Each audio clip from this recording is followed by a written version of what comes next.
सदे गायन्ति यं सामगाः ध्यानावस्थिततद्गतेन मनसा पश्यन्ति यं योगिनो यस्यान्तं न विदुसुरासुरगणा देवाय तस्मै नमः देवाय तस्मै नमः।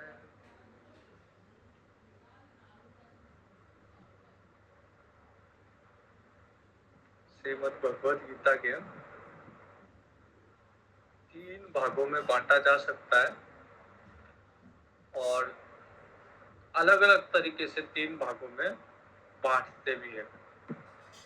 तो एक विभाजन काल्पनिक विभाजन है, लेकिन अध्ययन की दृष्टि से एक विभाजन जो हो सकता है वह है कर्म योग, भक्ति योग और ज्ञान योग और भक्ति योग और ज्ञान योग। तो पहले 6 अध्याय 1 से लेके 6 तक कर्म योग के अध्याय है, फिर 7 से लेके 12 तक भक्ति योग और 13 से 18 ज्ञान योग। उसमें से भी 13 से 15 विशेष रूप से ज्ञान योग और 16, 17, 18 सामान्य अध्याय। तो एक विभाजन ये हो सकता है। दूसरा विभाजन तत्त्वम असि। वेदांत का ये वाक्य है तत्त्वम असि। तो तत्पद, त्वम पद और असि। तत् मतलब वो मतलब भगवान, त्वम मतलब तुम, मतलब हम सब जीव, और असि मतलब एक है। तो हम जीव और ब्रह्म एक है। इसके लिए शुरू के जो 6 अध्याय है वो त्वम पद पे विचार करते हैं, अर्थात जीव पद पे विचार करते हैं। तो जीव को क्या कर्म करना चाहिए, क्या कर्म योग करना चाहिए, कैसे यज्ञ करना चाहिए, कैसे उसे ध्यान करना चाहिए, ध्यान से कैसे भगवान को प्राप्त किया जा सकता है, कैसे आसन सिद्ध करना चाहिए, आसन पे बैठना चाहिए, आसन पे बैठ के फिर ध्यान करना चाहिए। तो ये सब जीव के धर्म में त्वम पद है। और अब जो 7वें अध्याय से 12वें अध्याय तक रहेगा ये तत्पद, भगवान के बारे में, भगवान की भक्ति, भगवान का विश्व रूप, भगवान की विभूतियाँ, ये सब भगवान के बारे में, भगवान किसे कहते हैं, कौन है भगवान, ये सब 7वें से लेके और 12वें तक। भगवान भक्ति से कैसे प्राप्त होते हैं, भक्ति के क्या लक्षण, ये सब 12वें तक आ जाएगा। और फिर उसके बाद में 13वां, 14वां, 15वां भी, ये सब 80 वाले अध्याय है कि कैसे जीव और ब्रह्म एक है। तो आइए देखते हैं 7वां अध्याय ज्ञान विज्ञान योग। महत्वपूर्ण अध्याय है 7वां अध्याय। भगवान अपने आप को व्यक्त कर रहे हैं इस अध्याय में। तो बिना अर्जुन के पूछे भगवान प्रारंभ कर रहे हैं। मय्या सक्तमना पार्थ योगम युञ्जन्मस्ताश्रयः असंशयं समग्रमा यथा ज्ञास्यसि तच्छृणु। भगवान कहते हैं मय्या सक्त मना पार्थ है, जो मेरे में मन लगाया हुआ है, जिसने अनन्य रूप में मेरे में आसक्ति है, जिसकी मेरे योग में युक्त है, मेरे परायण है और मेरे परायण होकर योग में जो लगा हुआ है, मेरे आश्रित, मेरे परायण, मेरे से अनन्य प्रेम करने वाला मेरा भक्त, संशयम समग्रम माम यथा ज्ञास्यसि तच्छृणु। ऐसा भक्त जो मेरे परायण है, मेरे में लगा हुआ है, मेरे में युक्त है, वो मुझे कैसे प्राप्त करेगा, कैसे मुझे जानेगा। यथा ज्ञास्यसि, कैसे जानेगा वो सुनो, और असंशय रूप से जानेगा। ऐसा नहीं कि मतलब जानेगा और फिर भी संशय रहेगा। एक बार जान लेगा मेरे को तो सारे संशय समाप्त हो जाएंगे। जैसे हम लोग कई बार होता है ना कि किसी को जानते हैं, उसके साथ 10 साल 20 साल रह भी लिए, लेकिन फिर भी संशय रहता है कई बार कि इसको जानता हूँ लेकिन अच्छे से अभी भी नहीं जाना। और कई बार संशय अपने आप से भी रहता है कि मैं अपने आप को भी नहीं जानता।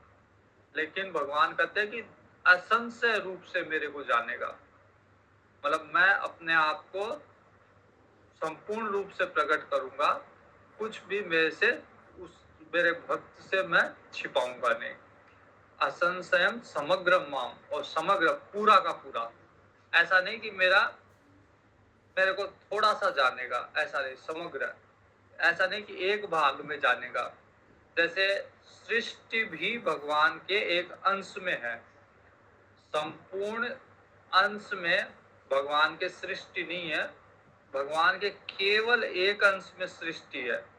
बाकी 3/4 हिस्सा भगवान का अमृतमय है। अभी भी प्रपंच सारा 1/4 में है, 3/4 अभी भी अमृतमय है।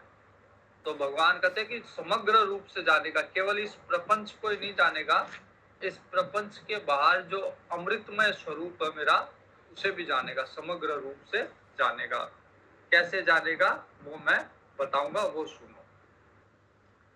ज्ञानम तेहम सविज्ञानम इदं वक्ष्याम्यशेषतः, यज्ञात्वा नेह भूयोऽन्यत् ज्ञातव्यम् अवशिष्यते।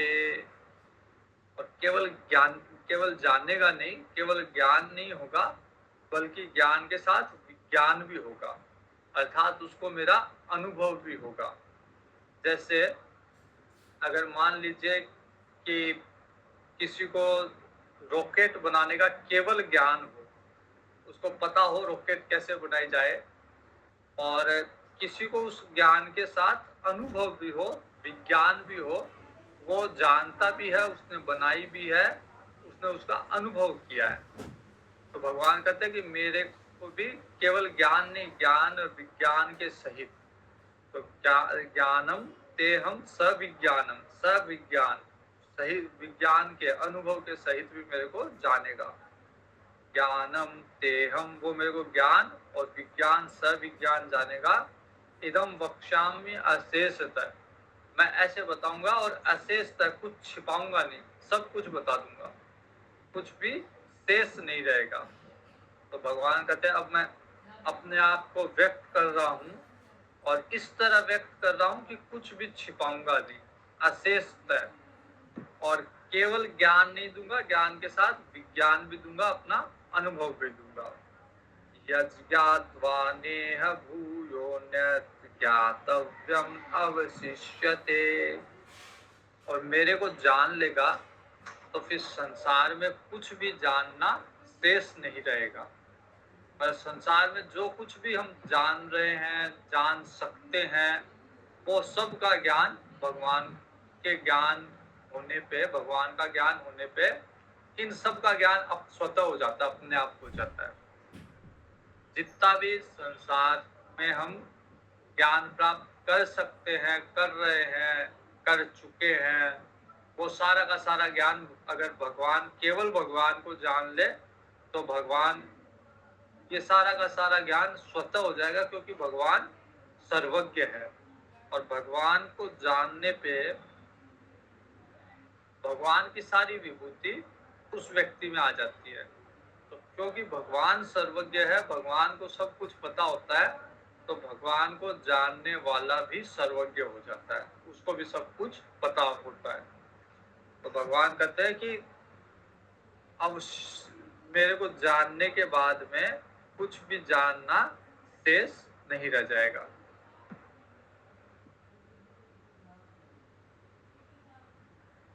उपनिषद में एक कहानी आती है श्वेत केतु की। उसमें श्वेत केतु बिल्कुल, पहले तो श्वेत केतु थोड़ा सा कमजोर बालक था, लेट पढ़ने के लिए गया, तब उसके पिता ने देखा कि 6 साल का हो गया, अभी तक इसका यज्ञोपवीत संस्कार नहीं हुआ, अभी गुरुकुल में नहीं जा रहा, तो उनको थोड़ा क्रोध आया। फिर उन्होंने उसको श्वेत केतु को गुरुकुल में भेजा।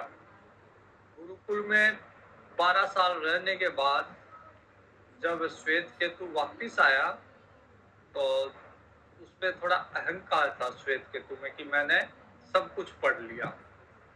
पिताजी ने एक दिन बुला के उसको पूछा कि क्या क्या पढ़ा, तो उसने कहा कि व्याकरण पढ़ लिया, संगीत पढ़ लिया, छंद पढ़ लिए, मीमांसा पढ़ ली, वेद पढ़ लिए, वेदांत पढ़ लिया, गीता, रामायण, भागवत सब पढ़ लिया। पिताजी ने कहा कि ऐसा कुछ पढ़ा है क्या जिसको पढ़ने के बाद कुछ भी पढ़ना शेष ना रह जाए? और श्वेत केतु कहता है कि ऐसा तो मेरे गुरुजी ने कुछ मेरे को पढ़ाया नहीं, ये तो हमारे सिलेबस में नहीं था। तो फिर वापस से भेजते हैं उसको। पिताजी वापस से आते हैं और वो वापस से जाता है और जाके गुरुजी से पूछता है कि ऐसा ज्ञान दो जिसको जानने के बाद कुछ भी जानना शेष नहीं रह जाता। फिर गुरुजी उसको वेदांत पढ़ाते हैं और वो ज्ञान भगवान से संबंधित ज्ञान देते हैं जिसको जानने के बाद कुछ भी जानना शेष नहीं रह जाता। तो भगवान भी यहाँ कहते हैं कि मेरे ज्ञान से फिर संसार में कुछ भी जानना शेष नहीं रह जाता। लेकिन हर कोई नहीं प्राप्त कर सकता ये ज्ञान। अगर ऐसा होता तो फिर सबको यही ज्ञान प्राप्त कर लेते। फिर क्यों कोई गणित पढ़ता, क्यों विज्ञान पढ़ता, क्यों अलग अलग विषय को पढ़ते। बस एक विषय, एक स्पेशलाइजेशन बस इसमें कर लो, भगवान को जान लो, तो सब अपने आप जान ही जाओगे। फिर इतनी बड़ी बड़ी यूनिवर्सिटी, इतनी डिग्री, इतनी डिप्लोमा, ये सब चीजें बंद हो जाए। इसलिए भगवान कहते हैं कि सब कोई नहीं जान सकता। मनुष्याणाम सहस्रेषु कश्चित यतति सिद्धये। मनुष्यों में जो हजारों मनुष्यों में कोई प्रयास करता है, उसमें से कोई एक होता है जो सिद्ध होता है। उसमें से सब नहीं हो सकते, सब केवल प्रयास कर रहे हैं और प्रयास भी सब नहीं करते। जो हजारों में से एक प्रयास करता है, यतति सिद्धये, सिद्धि के लिए अर्थात भगवान को जानने के लिए हजारों में से एक प्रयास कर रहा है, लगा हुआ है, वो प्रयास कर रहा है, कोशिश कर रहा है। यतताम अपि सिद्धानाम कश्चिन माम वेति तत्वतः। और जो प्रयास कर रहे हैं वो भी सब नहीं जानेंगे, उनमें से भी कश्चित माम वेति तत्वतः, कोई एक होगा जो मेरे को तत्व से जान पाएगा, भगवान कर रहे हैं। तो ये हर कोई इस ज्ञान को, इस विज्ञान को नहीं समझ पाता। अब भगवान वेद में भगवान को डायरेक्ट नहीं बताया गया, सीधा नहीं बताया गया कि भगवान क्या है, बल्कि एक दूसरी विधि से भगवान को बताया गया है, जिसे कहा गया नेति नेति। नेति नेति मतलब ये भी नहीं, ये भी नहीं, ये भी नहीं, जो बचा वो शेष, जो बचा वो है भगवान। तो जो नहीं है उसको निकाल के अलग कर दो, तो जो रह गया वो है भगवान। तो यहाँ पे भी प्रकृति है और पुरुष है, दो चीजें हैं। तो प्रकृति को अलग कर दो तो जो शेष रहेगा वो पुरुष रहेगा। तो पहले प्रकृति बताई गई है भगवान की, है भगवान की वो प्रकृति भी, लेकिन वो भगवान का वास्तविक स्वरूप नहीं है, तत्व नहीं है वो भगवान का मूल तत्व नहीं है। वो प्रकृति भगवान की माया शक्ति है। तो भगवान कहते हैं भूमि रापो नलो वायु खम मनो बुद्धिरेव च अहंकार इति यम में भिन्ना प्रकृतिरष्टधा। भगवान अपनी अष्टधा प्रकृति बता रहे हैं, 8 प्रकार की प्रकृति बता रहे हैं, जिसमें 5 तो हो गए पंच महाभूत, भूमि आप तेजापो अनल अनल वायु खम, ये तो 5 हो गए। क्षिति जल पावक गगन समीरा, ये सब 5 भगवान की पंच महाभूत प्रकृति। ये सारा प्रपंच, सारा संसार इन्हीं 5 तत्व से मिलके बना हुआ है। पंच महाभूतों से ही सारा संसार बना हुआ है। कोई भी वस्तु संसार की हो, हमारे शरीर से लेके किसी अन्य का शरीर, या कोई भी जीव निर्जीव कुछ भी हो, सबको अगर सबका पोस्टमार्टम करोगे, सबका अन्वेषण करोगे, तो निकल के यही आएगा कि पंच महाभूत ही होंगे, उसके अलावा कुछ भी नहीं होंगे। या तो उनमें कोई सॉलिड चीज है, कोई कठोर चीज है, तो वो पृथ्वी का अंश है। पृथ्वी के बाद में अग्नि, उनमें कोई ऊर्जा है तो वो अग्नि है। उनमें कोई गति है कोई, तो वो वायु है। उनमें कोई जल तत्व है, उनमें कोई लिक्विड है तो वो जल है। और उनमें कोई खाली जगह है तो वो आकाश है। तो इस तरह से सभी पदार्थों में पंच महाभूत ही है। तो भगवान कहते हैं कि मेरी अष्टधा प्रकृति में पंच महाभूत तो ये, और उसके अलावा मन बुद्धि अहंकार, ये 3 अलग से। तो ये भी बने हुए पंच महाभूत के, यह मन बुद्धि अहंकार, लेकिन सूक्ष्म पंच महाभूत के बने हुए हैं, इसलिए इनको अलग से बता दिया। तो भगवान की प्रकृति अष्टधा है, पंच महाभूत, क्षितिजल गगन समीर, क्षितिजल पावक गगन और समीर, और इसके अलावा 3 मन बुद्धि अहंकार, जो कि सूक्ष्म पंच महाभूत से बने हुए हैं। इस तरह भगवान की अष्टधा प्रकृति है। अपरेयम इतस्त्वन्यां प्रकृति विद्धि में पराम, जीवभूतां महाबाहो येदं धार्यते जगत। भगवान कहते हैं कि इस तरह से मेरी ये 8 प्रकार की प्रकृति है, और ये जो प्रकृति है ये मेरी अपरा प्रकृति है, अर्थात जड़ प्रकृति है। पंच महाभूत मन बुद्धि अहंकार, ये जड़ प्रकृति है। और इससे अलावा दूसरी प्रकृति हो रहा है मेरी, और दूसरी प्रकृति है जिसने संपूर्ण जगत को धारण किया हुआ है, वो मेरी जीवात्मा प्रकृति है, चेतन प्रकृति है। तो जो भी जीव है हमारे अंदर, वो भगवान की प्रकृति है। वो चेतन जो जीव है, चेतन है, वो भगवान की अपरा प्रकृति है, परा प्रकृति है। तो जड़ प्रकृति और चेतन प्रकृति, ये 2 प्रकृति भगवान की है। जड़ प्रकृति में पंच महाभूत मन बुद्धि अहंकार, और चेतन प्रकृति में जीव। तो ये दोनों भगवान की ही प्रकृति है, और भगवान इससे ऊपर है। एतत् योनीनि भूतानि सर्वाणि इत्युपधारये, अहम कृष्णस्य जगतः प्रभवः प्रलयस्तथा। भगवान कहते हैं अर्जुन, तो ये समझ कि संपूर्ण पृथ्वी को, संपूर्ण भूत, मैं इन दोनों प्रकृति, परा और अपरा प्रकृति से उत्पन्न होने, सब इसी से उत्पन्न होते हैं, और इसी से मैं सबका विनाश प्रलय करता हूँ, और इसी से मैं सबको धारण किए हुए हूँ। संपूर्ण जगत का मूल कारण हूँ, जो इस परा और अपरा प्रकृति से सबको धारण किए हुए हूँ, सबको उत्पन्न करता हूँ, सबका विनाश करता हूँ। मूल में मैं हूँ, और मेरी प्रकृति के द्वारा मैं सारा प्रपंच रचता हूँ, चलाता हूँ, और उसका विनाश करता हूँ। प्रपंच में 2 प्रकृति है, परा और अपरा। परा प्रकृति जीव, और अपरा प्रकृति पंच महाभूत मन बुद्धि अहंकार।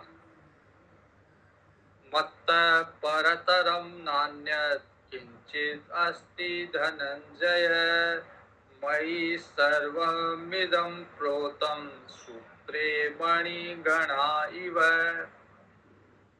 भगवान कहते हैं मेरे से ऊपर कोई नहीं है। मत्तः परतरम नान्यत् किंचित् अस्ति धनंजय। मेरे से ऊपर कोई नहीं है। मयि सर्वम इदं प्रोतम सूत्रे मणिगणा इव। मैं सब में ओतप्रोत हूँ। जैसे सूत्र में सारे मणिये ओतप्रोत होते हैं, मतलब सारे मणियों को एक सूत्र, जैसे माला होती है, माला के अंदर एक सूत्र होता है, एक धागा होता है जो सारे मणियों को बांधे हुए हैं। तो भगवान कहते हैं इस सारे प्रपंच को मैं ही बांधे हुए हूँ, मेरे से सारा प्रपंच बंधा हुआ है। वरना चंद्रमा अपना अलग जाए, सूर्य अलग जाए, पृथ्वी को पता नहीं कहाँ जाए, तो सब अपनी अपनी इच्छा से अगर चलेंगे, किसी शक्ति में बंधे हुए नहीं रहेंगे, तो फिर प्रकृति प्रपंच संभव ही नहीं है। प्रकृति है, संसार है, तो सब किसी न किसी की बागडोर में चल रहे हैं, किसी न किसी से बंधे हुए हैं। जैसे बिना आधार के सारे तारागण, सारे ग्रह बिना आधार के हैं, उनके कोई आधार नहीं है। कहीं से वो रस्सी से बंधे हुए नहीं है, कहीं उनके स्टैंड लगे हुए नहीं है, वो हवा में लटक रहे हैं सब। तो वो केवल और केवल भगवान की शक्ति से बंधे हुए हैं। वो जो उनमें आपस में गुरुत्वाकर्षण है, जिसके आधार पे वो बंधे हुए हैं, वो भगवान ने ही उनको बांध रखा है। और दूसरा कि जैसे एक मणि जो है, जिस सूत में बंधे हुए है, उसमें जितनी भी मणियां है वो सब सूत की बनी हुई है, तो उसी से ओतप्रोत है। जैसे मान लीजिए सोने के मणिये हैं और जो धागा है वो भी सोने का हो, तो उसमें धागा भी सोने का और मणियां भी सोने की, तो उसमें है क्या? उसमें कुछ नहीं है, केवल सोना है, केवल स्वर्ण है। कहने को धागा अलग है और मणिये अलग है, लेकिन वास्तव में धागा भी स्वर्ण है और मणिये भी स्वर्ण है। वैसे ही संसार में जीव जो बांधे हुए हैं और शरीर जो इसको धारण किए हुए हैं, ये सब क्या है? मणिये है, धागा है। लेकिन वास्तव में तत्व क्या है? तो तत्व वास्तव में भगवान है। जैसे वहां तत्व वास्तव में स्वर्ण है, सोना है, वैसे यहाँ पे जीवों में भी और पंच महाभूत में भी तत्व जो है वो भगवान ही है। तो परा अपरा कैसी भी प्रकृति हो, उसमें तत्व भगवान ही है। मयि सर्वमिदं प्रोतम सूत्रे मणिगणा इव। तो मेरे से सब ओतप्रोत है, सब में मैं ही हूँ, मेरे अलावा कुछ नहीं है। तो इस चीज को अगर कोई समझेगा, अनुभव उसको हो जाएगा कि सब जगह भगवान ही है, भगवान के अलावा कुछ नहीं है। तो इसका जब ज्ञान हो जाएगा, विज्ञान हो जाएगा, तब फिर उसके लिए कुछ भी जानना शेष नहीं रह जाएगा, सर्वज्ञ हो जाएगा, भगवान की सारी विभूतियां उसमें आ जाएगी। रसो हमअप्सु कौन्तेय प्रभास्मि शशि सूर्ययोः प्रणव सर्ववेदेषु शब्दके पौरुषं निषु। भगवान कहते हैं मैं जल में रस हूँ। अगर रस ना हो जल में, जल पिए और तृप्त ना करे वो जल, प्यास बुझाए नहीं, उसमें रस ना हो, तो उस जल का क्या उपयोग? तो जल की जो आत्मा है वो उसका रस है, जो तृप्ति प्रदान करता है, वही जल की आत्मा है। तो भगवान कहते हैं जल में रस मैं हूँ, और चंद्रमा सूर्यों में प्रकाश हूँ मैं। सूर्य चंद्रमा अगर बिना प्रकाश के हो तो किस काम के? सूर्य चंद्रमा इसी काम के हैं क्योंकि उनमें प्रकाश है। सूर्य में प्रकाश है, सूर्य का प्रकाश चंद्रमा में जाता है, तो वो सारा का सारा प्रकाश भगवान कहते हैं मैं हूँ। तो मूल कारण जो है वो मैं हूँ। प्रणव सर्व वेदेषु, सब वेदों में जितने भी वेद मंत्र है वो ओमकार से, प्रणव से शुरू होते हैं। ओम नमो भगवते वासुदेवाय। ओम, तो ओम जो है वो वेदों में बहुत महत्वपूर्ण है और सारे वैदिक मंत्र ओमकार से प्रारंभ होते हैं। तो भगवान कहते हैं कि प्रणव सर्व वेदेषु, सारे वेदों का सार जो है प्रणव ओमकार, वो मैं हूँ। और शब्द खे पौरुषम निशु, आकाश में शब्द और पुरुष में पुरुषत्व है। तो पुरुष में अगर पुरुषत्व नहीं है तो वो पुरुष किस काम का? तो मेन चीज जो पुरुष में है वो उसका पुरुषत्व है, और आकाश में मेन चीज है उसका अवकाश, उसका खालीपन। और जैसे एक प्लाट है, अब वो अवकाश, वो आकाश है, खाली है, वो उसमें आप जैसा चाहो वैसा मकान बना लो। वैसे ही भगवान भी अवकाश में और इस प्रपंच को रचते हैं। तो भगवान कहते हैं कि आकाश में शब्द में हूँ। शब्द, इस शब्द जो है उनको ट्रेवल करने की, यात्रा करने के लिए अवकाश चाहिए। बिना अवकाश के शब्द यात्रा नहीं कर सकते। जैसे मैं बोल रहा हूँ और आप सुन रहे हो, तो आपके और मेरे बीच में खाली जगह है, अवकाश है, इसलिए ही उस अवकाश में शब्द यात्रा कर रहे हैं। अगर मेरे मुंह और आपके कान के बीच में कोई खाली स्थान ना हो, अवकाश, आकाश ना हो, तो वो शब्द जा ही नहीं पाएंगे। तो भगवान कहते हैं कि अवकाश में शब्द मैं हूँ, आकाश में शब्द हूँ, और पुरुष पे पुरुषत्व हूँ। अर्थात जो भी किसी वस्तु की आत्मा है, वो आत्मा, जैसे सूर्य की आत्मा प्रकाश है, बिना प्रकाश के सूर्य कुछ भी नहीं, तो वो सारी आत्मा भगवान है। पुण्यो गंध पृथिव्यां च तेजश्चास्मि विभावशो, जीवनम सर्वभूतेषु तपश्चास्मि तपस्विषु। पृथ्वी, पृथ्वी का मेन गुण है गंध। तो भगवान कहते हैं पृथ्वी में गंध में हूँ, और अग्नि, अग्नि का मेन गुण है तेज। भगवान कहते हैं अग्नि में तेज में हूँ, और संपूर्ण भूतों में उनका जीवन मैं हूँ। भूतों की आत्मा उसका जीवन ही है। चाहे कोई भूत हो, चाहे मनुष्य हो, चाहे पशु हो, पक्षी हो, अगर उसमें आत्मा नहीं है, उनका जीवन नहीं है, तो वो किसी काम के नहीं है, वो केवल पंच महाभूत है। भगवान कहते हैं जीवों में उनका चैतन्य, उनका उनका जीवन मैं हूँ, भूतों में उनका जीवन मैं हूँ, और तपस्वियों का तप मैं हूँ। तपस्वी की तो आत्मा तप ही, अगर तप नहीं है तो तपस्वी नहीं है। वो तपस्वी पना उसका तप के कारण ही है। तो भगवान कहते हैं तपस्वियों का तप मैं हूँ। बीजम माम सर्वभूतानां विद्धि पार्थ सनातनम, बुद्धिर्बुद्धिमतामस्मि तेजस्तेजस्विनामहम्। बुद्धिमानों की बुद्धि में हूँ, क्योंकि बुद्धि से ही वो बुद्धिमान है। तो बुद्धिमान की आत्मा उसकी बुद्धि है।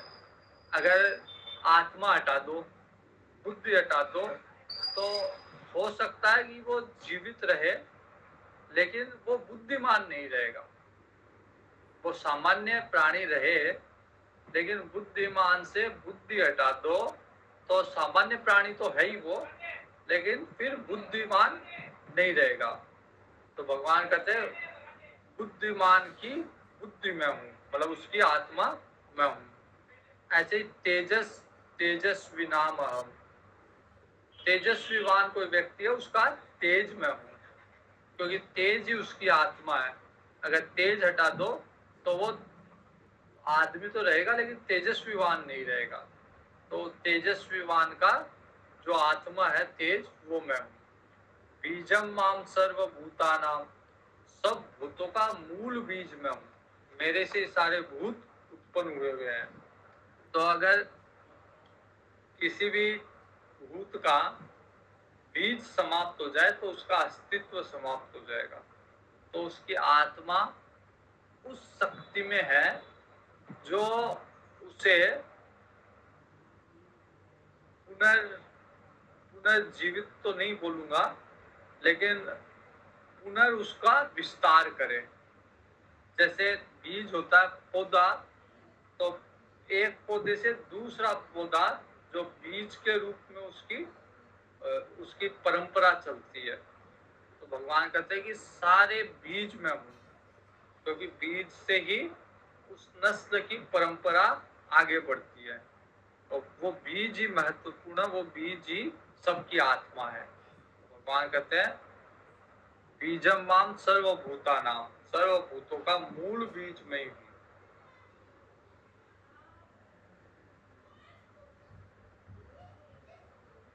वैसे बलवानों का बल में हूँ, बलम बलवताम चाहम काम राग विवर्जितम धर्मा विरुद्धो भूतेषु कामोस्मि भरतर्षभ।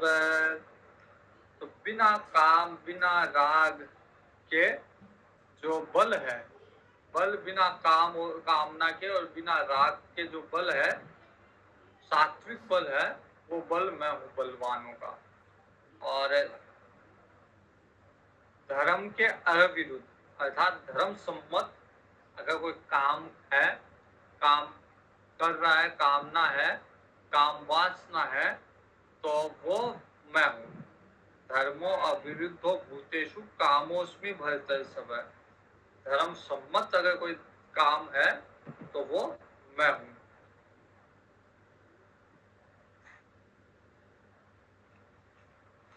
ये चैव सात्विका भावा राजसास्तामसाश्च ये मत्त एवेति तान् विद्धि न त्वहं तेषु मे ते मयि।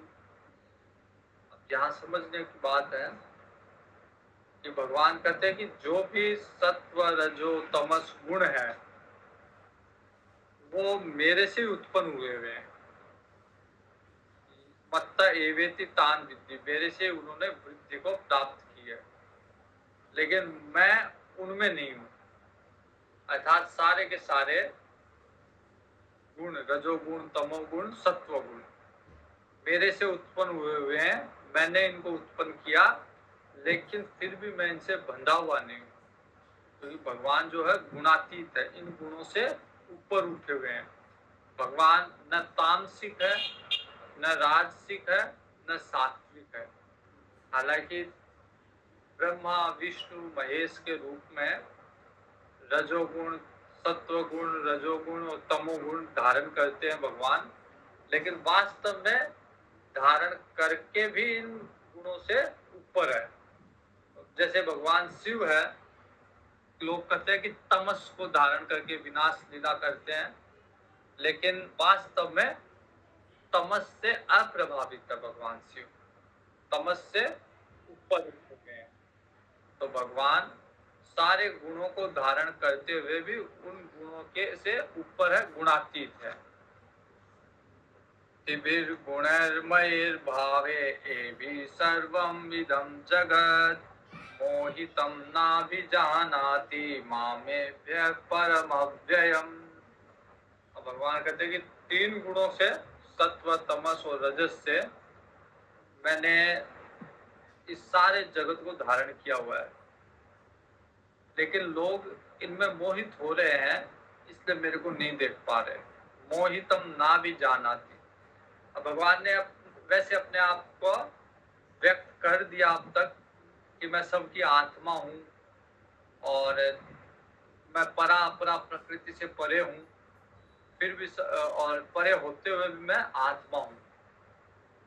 मेरे बिना मैं सबका मूल बीज हूँ और मेरे बिना किसी का अस्तित्व नहीं रहेगा।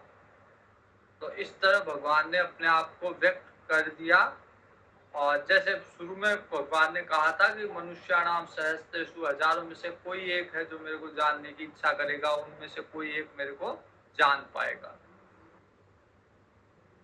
तो यहाँ पे फिर भगवान कहते हैं मोहितम ना भी जाना थी, जो मोहित हुआ है, जो माया से मोहित हुआ है, अभी माया का पर्दा हटा नहीं है, वो मेरे को नहीं जानेगा। मामेव्य परम अव्ययम, मेरे को नहीं जानेगा कि मैं सबसे अविनाशी हूँ। मुझ अविनाशी को, बाकी सब हम विनाशी है, संसार अपने आप में विनाशी है, संसार भी प्रलय प्रलय का ग्रास बनेगा। संसार जो सृष्टि हम देख रहे हैं नित्य तो विनाश की लीला में जा ही नहीं है, लेकिन संपूर्ण रूप से भी प्रलय में ये सारी की सारी सृष्टि का विनाश तय है। लेकिन जब प्रलय हो जाएगा उस समय में भी जो अविनाशी है उसका नाश नहीं होगा। भगवान ही अविनाशी है और भगवान का प्रलय होने पे भी नाश नहीं होगा। देवी हेषा गुणमयी मम माया दुरत्यया, तो जो माया ने हम लोगों को मोहित कर रखा है, हमारा ज्ञान ढक रखा है माया ने, भगवान कहते हैं बहुत मुश्किल है मेरी माया को पार करना। ये तो देवी माया, जो दो तरह की माया हमने पढ़ा है, एक आसुरी माया और एक देवी माया। जो आसुरी माया तो भगवान की तरफ जाने ही नहीं देती, वो तो संसार में व्यर्थ के कामों में लगा के रखती है आसुरी शक्तियां। और देवी शक्ति, भगवान की देवी माया भगवान की तरफ उन्मुख करती है, लेकिन वो भी, उनको भी पार करना बड़ा मुश्किल है। देवी हेषा गुणमयी, ये जो गुणमयी माया है, त्रिगुणात्मिका माया है भगवान की। कोई व्यक्ति रजोगुण में फंसा हुआ है, कोई तमोगुण में फंसा हुआ है, कोई सत्व में फंसा हुआ है, इनसे बाहर नहीं निकल पा रहा।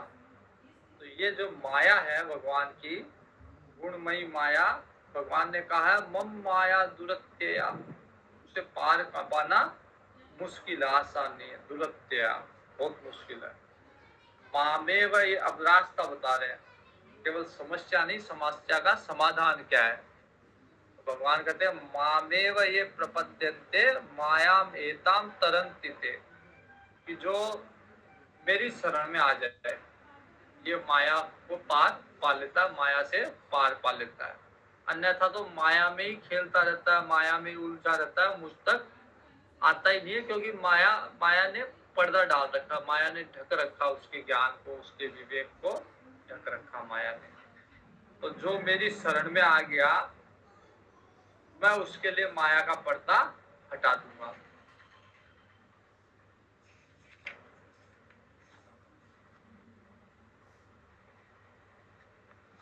लेकिन हर कोई मेरी शरण में भी नहीं आ सकता।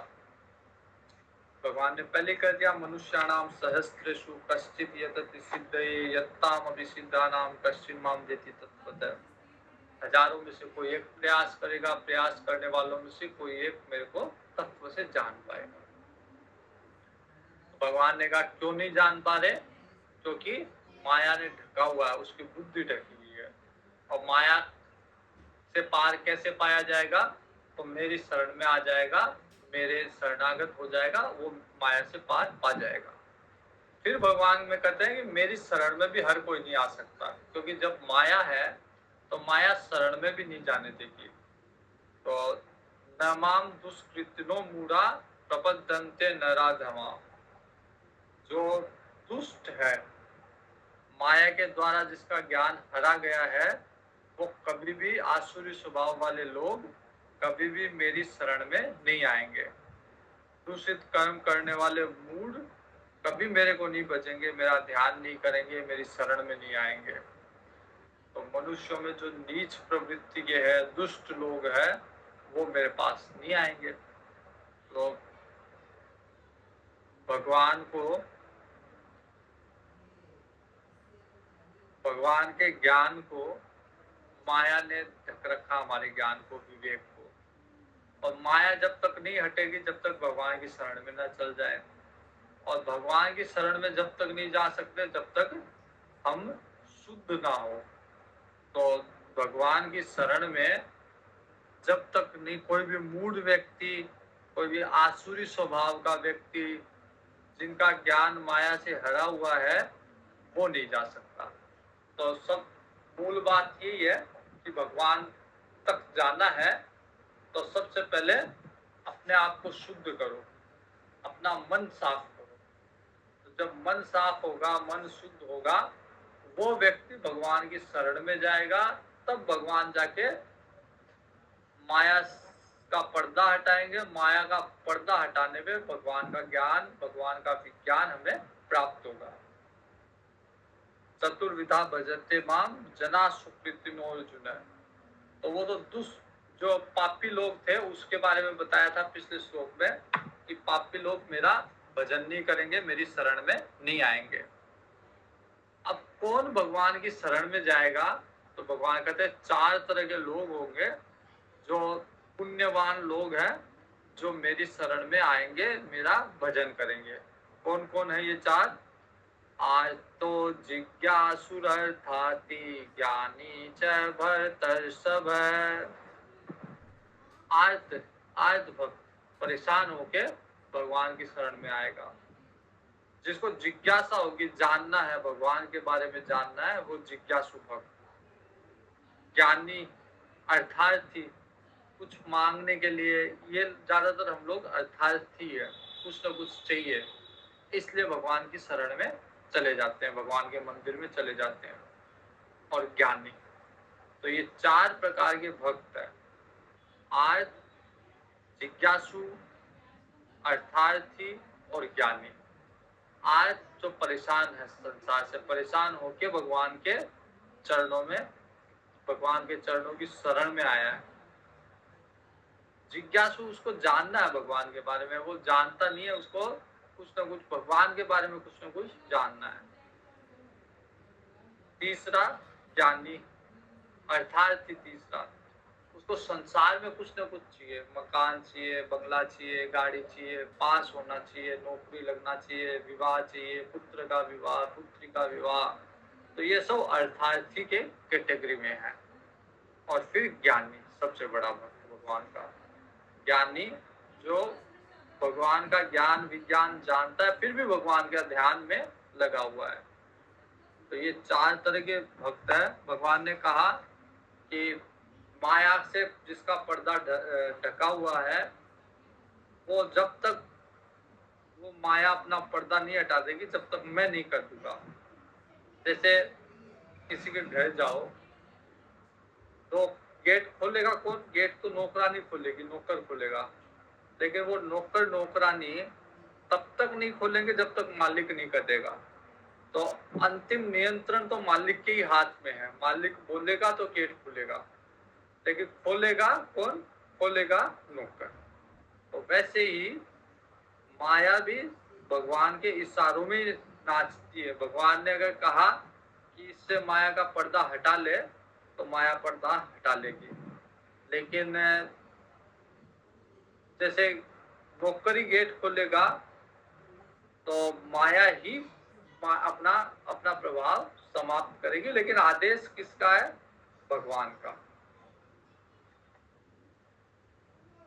तो 4 प्रकार के भगवान के भक्त है। तेषां ज्ञानी नित्य युक्त एक भक्ति विशिष्यते प्रियो हि ज्ञानिनोत्यर्थम अहम स च मम प्रियः।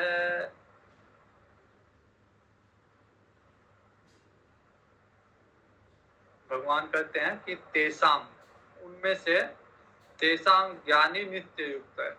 ज्ञानी मेरे को जानता है, पूर्ण रूप से जानता है और मेरे में नित्य युक्त रहता है। मेरे अलावा और किसी का चिंतन ज्ञानी करता नहीं है। एक भक्ति विशिष्यते, वो केवल मेरे परायण है, मेरे को जानता है और मेरे ही परायण है। हम लोग क्या है कि एक भक्ति नहीं है, हम लोग की थोड़ा सा कुछ होते ही हम भगवान की भक्ति को भूल के अन्य की भक्ति में चले जाएंगे। थोड़ा सा कोई किसी का कोई चीज खो जाए, वो तुरंत पूजा करवाने के लिए चला जाता है, पता करने के लिए चला जाता है कहाँ मिलेगी। थोड़ा सा बीमार हो जाए, वो झाड़ा फूंक के चक्कर में चला जाता है।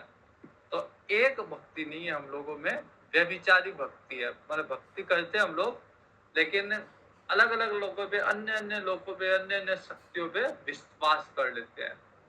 भगवान का जो भक्त होगा उसके लिए भगवान को छोड़ के वो और किसी पे विश्वास नहीं करेगा। तो भगवान कहते हैं एक भक्त जो ज्ञानी होगा वो एक भक्ति विशिष्यते, एक ही भगवान पे निर्भर रहेगा। प्रियो ही ज्ञानी नो तीर्थम अहम स मम प्रिय। तो मैं भी उनको प्रिय हूँ और वो भी मेरे को प्रिय है, ऐसे ज्ञानी भक्त।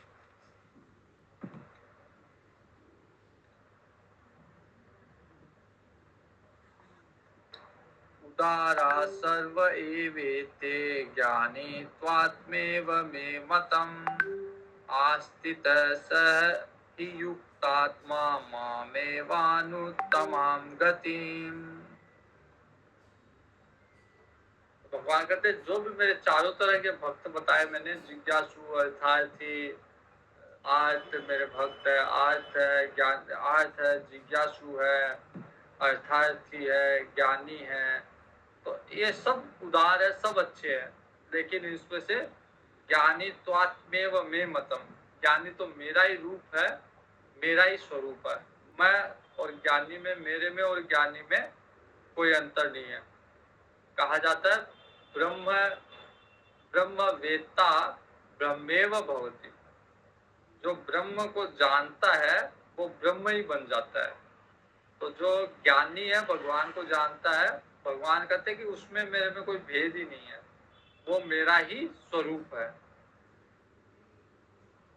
आस्थित सही युक्त आत्मा मामेवानुत्तमाम गतिम, क्योंकि वह मेरे मन बुद्धि वाला ज्ञानी भक्त है और अंत में मेरी गति को प्राप्त होता है, मेरे ही पास आता है ज्ञानी।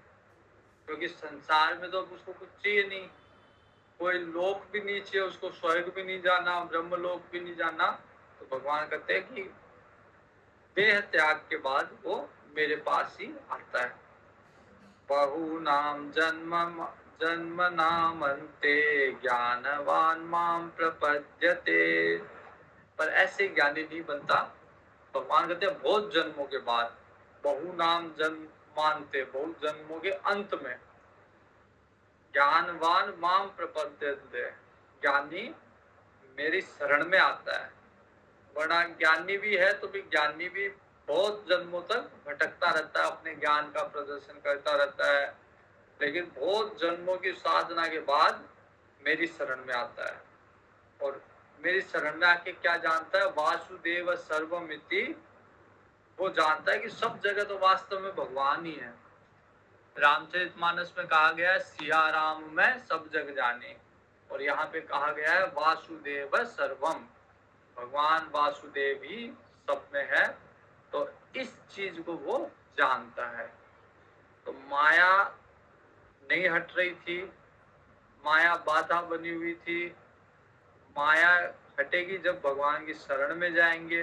और भगवान की शरण में कौन जाएगा, जो मूड नहीं है, जो भगवान के लिए भगवान की एक भक्ति में लगा हुआ है, वो भगवान की शरण में जाएगा। और उसमें से जो ज्ञानी भक्त है, भगवान कहते हैं वो तो मेरा ही स्वरूप है, मेरा ही रूप है, और सब उदार है, सब अच्छे हैं, लेकिन ज्ञानी तो मेरा ही रूप है। और ज्ञानी कौन है, जो सब जगह ब्रह्म के दर्शन, भगवान के दर्शन, वासुदेव के दर्शन करता हो, वो ज्ञानी है। और भगवान कहते हैं स महात्मा सुदुर्लभ है, बहुत कठिन है ऐसे महात्मा।